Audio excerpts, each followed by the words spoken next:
Finally, I want to ask the President and our government to consider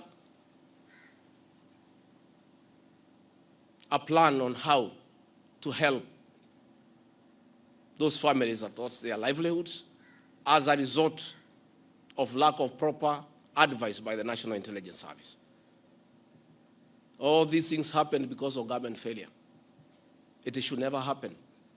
Let us see how to compensate to those families, those who are dead.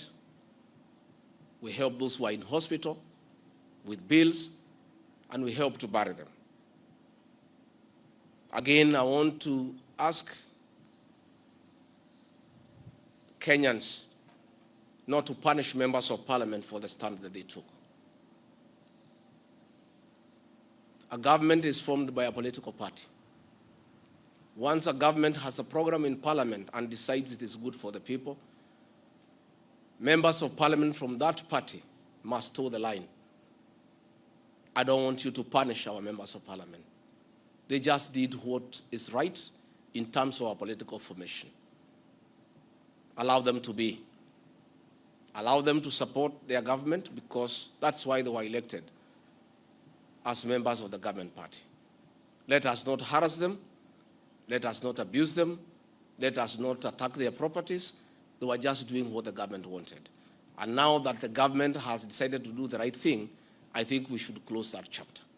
And if you have a problem with your member of parliament over this matter or any other matter, you will have an opportunity at the right time to punish that member of parliament or affirm he or her by re-electing him or her.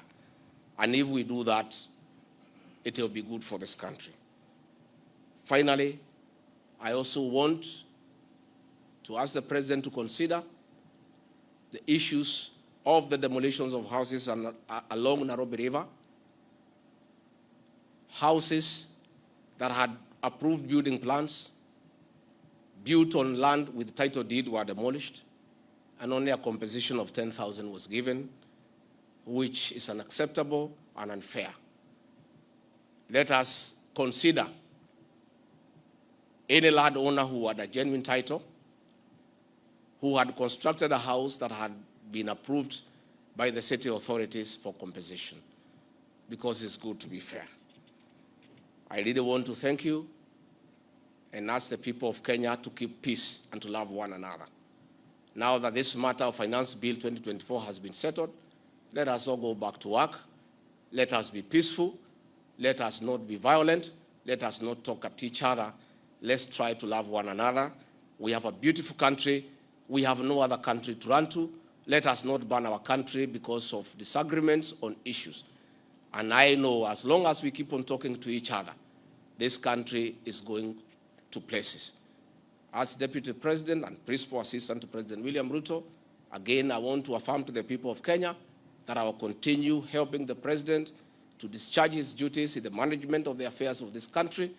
I'll continue giving him proper and sound advice based on honesty and truth, because I'm the only Kenyan who took the Bible in Kasarani and swore before God and before man to advise President William Ruto.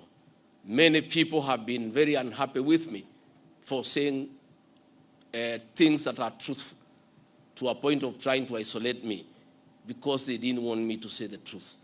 But I'll keep on saying the truth. I'll keep on being truthful and honest, because that is what the people of Kenya expect me to do.